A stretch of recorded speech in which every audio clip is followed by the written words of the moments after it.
ہمارے دیہاتوں میں ایک رسم چلتی ہے، رسم وکھالا۔ شاید آپ کے شہر میں نہ ہو اور اس کی کوئی اور صورت یہاں پائی جا رہی ہو۔ وہ یہ ہوتا ہے کہ جب بیٹی کی شادی کرتے ہیں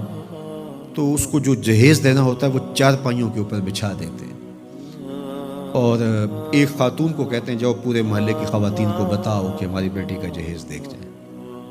اور پھر محلے کی ساری خواتین آتی ہیں اور وہ دیکھتی ہیں۔ اچھا، دیا تو اپنی بیٹی کو ہے،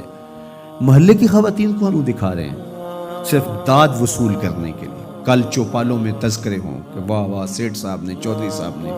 خان صاحب نے، ملک صاحب نے کمال کر دی۔ چوپالوں پہ بیٹھکوں میں باتیں ہوں، تندور پہ باتیں ہوں کہ واہ واہ کمال کر دی، فلاں خاتون نے تو حد کر دی، تم نے داد وصول کر لی، لوگوں نے بھی واہ واہ کہہ لیا، لیکن تم نے یہ نہ سوچا کہ تمہاری بیٹی کا جہیز دیکھنے کے لیے یتیم بچیاں بھی آئی، اس مزدور کی بیٹی بھی آئی جو بڑھاپے کے باوجود کلی والا ڈبہ اٹھا کے مزدوروں والے اڈے پہ بیٹھ جاتا ہے، اور اس کو بوڑھا سمجھ کے کوئی قبول نہیں کرتا، اور جوں جوں دھوپ چمکتی جاتی ہے اور دن چڑھتا جاتا ہے تو اس کا دل ڈول رہا ہوتا ہے، اور وہ آنے والوں سے چمٹ کے کہتا ہے مجھے 20 روپے 50 روپے کم دے دینا، مجھے لے جاؤ، لیکن اسے کمزور سمجھ کے کوئی ساتھ لے جانے کے لیے تیار نہیں ہوتا۔ تو پھر جب وہ ہاتھ میں ڈبہ اٹھائے واپس جاتا ہے تو کوئی جانتا ہے اس کے قدم کتنے بوجھل ہوتے ہیں؟ گھر کی دہلیز عبور کرنا پل صراط عبور کرنے کے مترادف ہوتا ہے اس کے لیے، اور اس کی بیٹیاں جو گھر میں دہلیز پہ بوڑھی ہو رہی ہیں اور انہیں صرف اس لیے قبول نہیں کیا جا رہا کہ وہ غریب کی بیٹیاں ہیں، جب اپنے باپ کو خالی آج بھی مزدوری کے بغیر آتا ہوا دیکھتی ہیں تو کوئی ان کے اندر کی گھٹن اور بے چینی کا اندازہ کر سکتا ہے؟ کوئی پیمانہ ہے آپ کے پاس جو اس کے درد کو ناپ سکے؟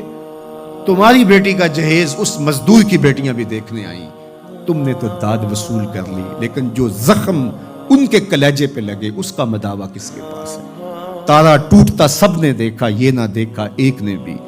کس کی آنکھ سے آنسو ٹپکا، کس کا سہارا چھوٹ گیا۔ تو میرے حضور تو کس قدر نزاکت قلبیہ کا لحاظ رکھنے کی تلقین کرتے ہیں کہ اپنے گوشت کی خوشبو سے غریب ہمسائے کو بھی تکلیف نہ دو۔ سید سلیم گیلانی نے لکھا تھا کہ امیر آدمی آسائش نہ چھوڑیں، نمائش چھوڑ دیں تو غریبوں کی جان سوکھی ہو سکتی ہے، لیکن ہم اپنا طرز عمل بدلنے کے لیے تیار نہیں ہوتے ہیں۔ آج جو ایلیٹ کلاس کا طرز زندگی ہے اس نے غریبوں کی زندگی کو اور اوکھا کر دیا ہے۔ میرے حضور کو میرے رب نے اختیار دیا کہ اگر آپ چاہیں تو یہ بتا مکہ سونے اور چاندی کا بن جائے، لیکن حضور نے فرمایا نہیں، کہ میں جو ہے وہ فقر کی زندگی کو اختیار کرتا ہوں۔ آج غریب حضور کو دیکھ کر کے ایک تسکین پا جاتا ہے، اور اگر حضور کی سیرت کا یہ عنوان ہمارے سامنے نہ ہوتا تو پھر بتائیے آج غریب کے لیے جائے امان کہاں ہوتی؟ میرے حضور نے غریب کے دکھ مٹانے کے لیے ایک جملہ ارشاد کیا، سنیے ذرا، کیا حکمت والے نبی ہیں۔ فرمایا کہ جو اللہ کے دیے گئے تھوڑے رزق پہ راضی ہو گیا، کہ میرے بندے تجھے ضرورت تھی تو پھر بھی میرے پہ راضی ہو گیا، تجھے بچوں کے لیے فیس چاہیے تھی، تجھے سر چھپانے کے لیے مکان چاہیے تھا، تجھے 3 وقت کا کھانا چاہیے تھا، تجھے بیمار بچوں کے لیے دوا چاہیے تھی، لیکن تو پھر بھی راضی ہو گیا کہ میرے مالک نے مجھے جس حالت میں رکھا ہے میں واہ واہ خوش ہوں۔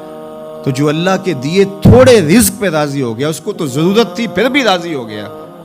بندے مجھے تو تیرے عملوں کی ضرورت بھی نہیں ہے تو میں تیرے تھوڑے عملوں پہ راضی ہو جاؤں گا۔ اور دوسرا پہلو کیا؟ جو اللہ کے دیے زیادہ رزق پہ بھی راضی نہیں ہوا، ہر وقت ناشکری ناشکری ناشکری، تو پھر وہ دیکھے کہ قیامت کے دن اس کو کتنے سخت حساب سے گزرنا ہوگا۔ وہ لوگ جن کے ہاں آخرت کا تصور نہیں ہے،